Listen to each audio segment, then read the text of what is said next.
She looked at me. That is the part I cannot shake. Not the fire, not the sound of the floor giving way, not even the heat. It was her eyes, dark brown, calm in a way that had no right to be calm, like she already knew, like she had already made peace with something that I had not even fully understood yet. And then the ceiling came down between us, and I was running, with her little girl in my arms, running toward the window, running toward the air, running away from those eyes. I am 70 years old now, born in 1956, spent 31 years with the Chicago Fire Department, retired as captain of Engine Company 47 on the South Side. I have been to over 4,000 fires. You hear that number and it sounds like a lot. It is a lot, but there is only one that follows me home. It was January of 1982, January in Chicago. That is its own kind of punishment. The wind off the lake cuts through everything. Your turnout coat, your gloves, your skin. We called it the Hawk. Old-timers always called it the Hawk. It had been maybe 8 below zero that whole week. The hydrants were freezing up. That was the first problem. When you are stretching a line at 2 in the morning and the hydrant is giving you nothing, you feel it in your chest before you feel it anywhere else. Cold dread, the kind that is not about the temperature. The call came in at 1:47 in the morning. We did not have the dispatch computers they have now. The bells hit in the house. 4 bells. Residential. Tenement building on West 43rd Street, 6 floors. Built sometime around 1910. The kind of building that was old when my father was young. Wood frame, construction underneath all that brick. A tinder box dressed up in stone. We did not have thermal imaging cameras back then, no accountability systems, no body cameras. You went in by feel, by instinct, by the color of the smoke. Black smoke rolling low meant fast fire, petroleum-based. The smoke at West 43rd was black, and it was moving fast. I was a lieutenant then, not yet a captain. 25 years old, and I thought I was ready for anything. There were families in that building. 12 units, maybe 30, 40 people. Most had gotten out.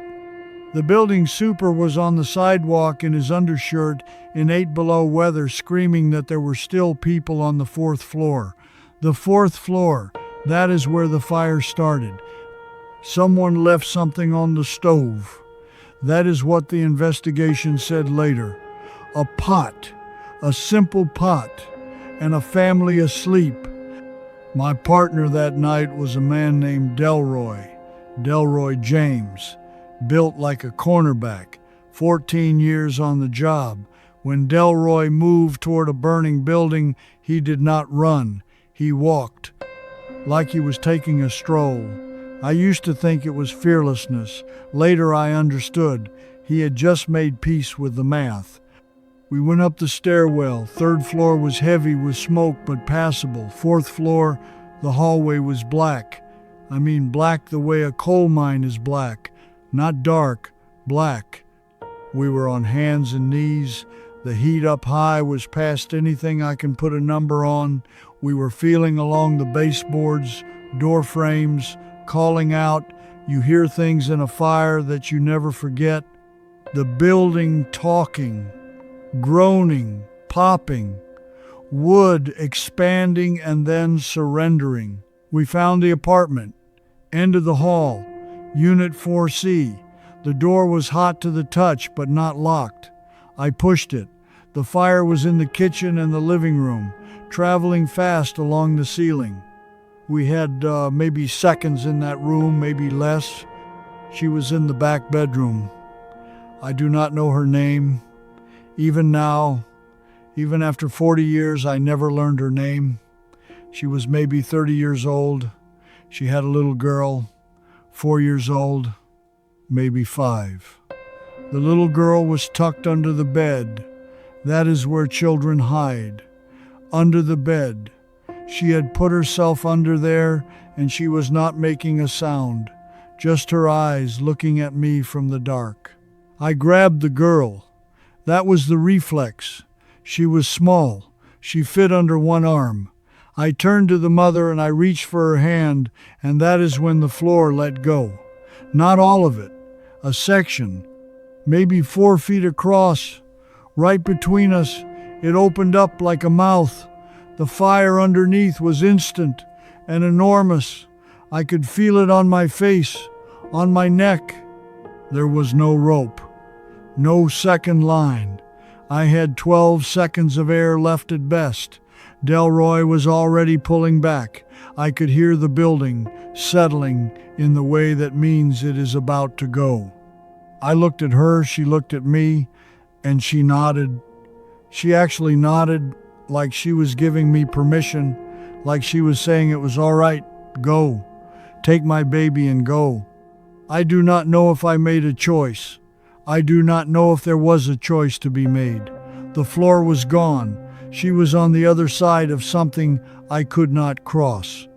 But I have spent 40 years asking myself if I looked hard enough for another way, if I hesitated 1 second too long, if fear dressed itself up as physics that night and I let it. We went out a window. 4th floor. Delroy had the ladder up. I handed the girl down. She did not cry until her feet hit the ground. Then she screamed for her mother. That scream, that is another one I carry. The building came down about 11 minutes later. They got the fire knocked back, but the structure was compromised. 3 families lost everything. 1 woman lost her life. In the report, it was written as loss to structural failure during active suppression. That is what it said. That is how a human being becomes a line in a report. I became a captain in 1989. I ran Engine 47 for 17 years. I trained young firefighters. I taught them about thermal layering and hydraulic calculations and building construction, and sometimes, in the quiet part of a night shift, one of them would ask me what the hardest call I ever ran was.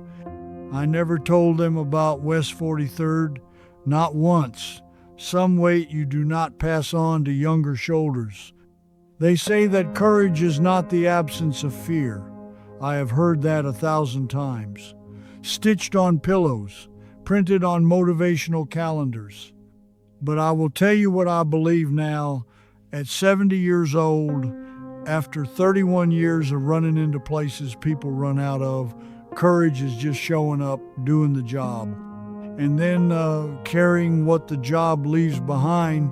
Nobody tells you about that part in the academy. The little girl. I found out later she was raised by her grandmother, grew up in Rockford. I heard through a friend of a friend that she became a nurse. I do not know if that is true. I never tried to confirm it. There are things a man needs to leave alone for his own sake.